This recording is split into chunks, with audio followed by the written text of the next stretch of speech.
اعوذ باللہ من الشیطان الرجیم بسم اللہ الرحمن الرحیم الصلاۃ والسلام علیک یا سیدی یا رسول اللہ وعلی آلک و اصحابک یا سیدی یا حبیب اللہ۔ انتہائی واجب الاحترام محترم خواتین و حضرات، آج نماز جنازہ کے حوالے سے چند ایک باتیں آپ کے سامنے قرآن و حدیث کی روشنی میں آپ کے سامنے عرض کرنے کی سعادت حاصل ہوتی ہے۔ محترم خواتین و حضرات،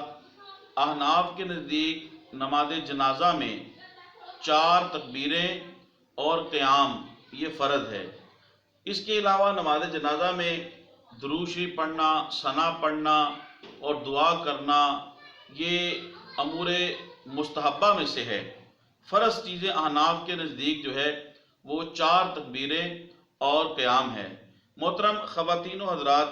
حضرت جابر رضی اللہ تعالیٰ عنہ سے روایت ہے، نبی اکرم صلی اللہ علیہ وسلم نے نماز جنازہ میں پڑھنے کے لیے کوئی چیز کو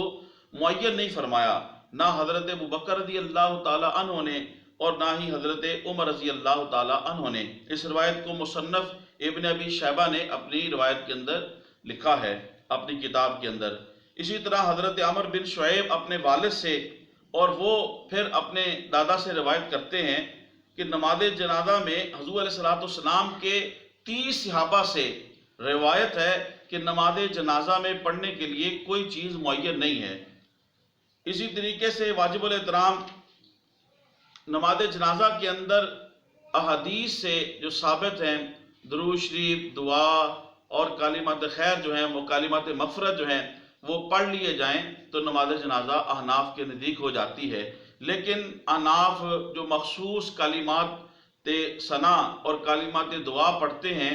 اور درود شریف پڑھتے ہیں، یہ بھی حدیث شریف سے ثابت ہے۔ محترم خواتین و حضرات، لیکن کچھ لوگ نماز جنازہ کے اندر سورہ فاتحہ اور ضم سورت یعنی سورہ فاتحہ کے ساتھ سورت ملانا اس کو فرض سمجھتے ہیں اور اس کو ضروری خیال کرتے ہیں۔ واجب الاحترام، حالانکہ مشہور محدث حافظ علی بن ابی بکر لکھتے ہیں کہ حضرت عبداللہ بن مسعود رضی اللہ تعالیٰ عنہ فرماتے ہیں کہ ہمارے لیے نماز جنازہ میں نہ قرآن پڑھنے کو مقرر کیا گیا نہ کسی اور چیز کو، امام کی تکبیر پر تکبیر کہو اور اچھی دعا اور ثنا کرو۔ اسی طریقے سے غیر مقلدین کے مستند ظاہری عالم ابن حزم نے بھی ذکر کیا ہے، حضرت فضالہ بن عبید رضی اللہ تعالیٰ عنہ سے پوچھا گیا نماز جنازہ میں قرآن پڑھا جائے گا؟ فرمایا نہیں۔ نیز امام ابن ابی شیبہ اور ابن حزم اپنی تصانیف میں یہ روایت کرتے ہیں حضرت عبداللہ ابن عمر نماز جنازہ میں قرآن نہیں پڑھتے تھے۔ اسی طریقے سے علامہ بدر الدین عینی عمدۃ القاری کے اندر آپ لکھتے ہیں کہ جو اصحابہ کرام رضوان اللہ علیہ مجمعین نماز جنازہ میں قرآن پڑھنے سے منع کرتے تھے، ان میں سے بعض یہ ہیں: حضرت عمر بن خطاب رضی اللہ تعالی عنہ، حضرت علی بن ابی طالب رضی اللہ تعالی عنہ، حضرت ابن عمر اور حضرت ابو ہریرہ رضی اللہ تعالی عنہم۔ محترم خواتین و حضرات، تو نماز جنازہ کے اندر سورہ فاتحہ اور اس کے ساتھ ضم سورت کی صورت کا ملانا، اس کا ضروری اور فرض خیال کرنا یہ احادیث سے ثابت نہیں ہے۔ چنانچہ وہ لوگ جو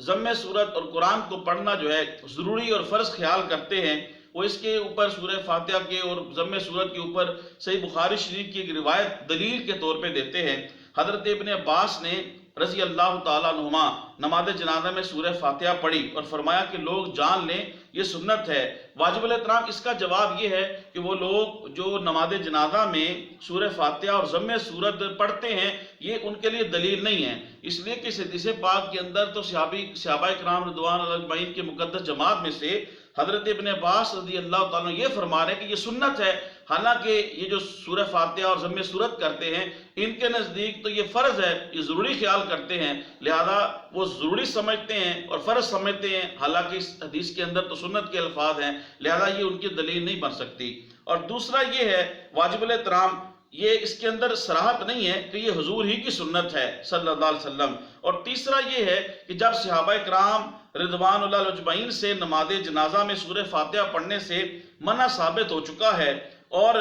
حدیث صحیح سے بھی یہ ثابت ہو چکا ہے تو اس کا پڑھنا سنت نہیں ہو سکتا۔ اور حضرت ابن عباس نے جو یہ فرمایا سنت ہے، اس کے آپ کے اس قول کو جو ہے صرف اس بات کے اوپر جو ہے وہ معمول کیا جائے گا کہ اگر سورہ فاتحہ کو بطور دعا یا بطور ثنا پڑھ لیا جائے تو یہ جائز ہے۔ یہ احناف کا بھی موقف یہی ہے، لیکن سورہ فاتحہ کو یا اس کے ساتھ ضم صورت کرنا، اس کو فرض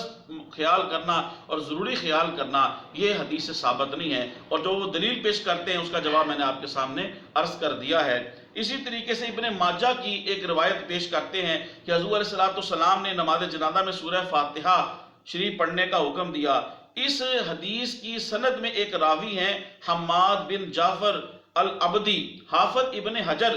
رحمت اللہ علیہ، آپ فرماتے ہیں کہ یہ ضعیف ہے۔ تقریب التہذیب کے اندر ایک راوی ہیں شہر ابن حوشب، اس کے بارے میں ابن حجر فرماتے ہیں کہ یہ کثیر الارسال والاوہام، یعنی اس کی روایات اکثر مرسل ہوتی تھی اور اس کو بہت وہم جو ہے وہ لائق ہوتے تھے تقریب التہذیب کے اندر۔ اسی طریقے سے ایک راوی ہیں ابو عاصم، اس کے بارے میں فرماتے ہیں کہ اس کی روایات ضعیف ہوتی ہیں۔ خلاصہ یہ کہ اس حدیث کی تمام کڑیاں ضعیف راویوں پر مشتمل ہیں۔ اسی طریقے سے مجمع الزوائد کی ایک روایت جو ہے وہ جو سورہ فاتحہ اور ضم صورت کو ضروری خیال کرتے ہیں وہ بطور دلیل پیش کرتے ہیں۔ مجمع الزوائد کی ایک روایت، حضور علیہ السلام نے نماز جنازہ میں بآواز بلند سورہ فاتحہ پڑھی، حالانکہ مجمع الزوائد کی اسی حدیث کے ساتھ یہ بھی لکھا ہوا ہے کہ اس حدیث کی سند میں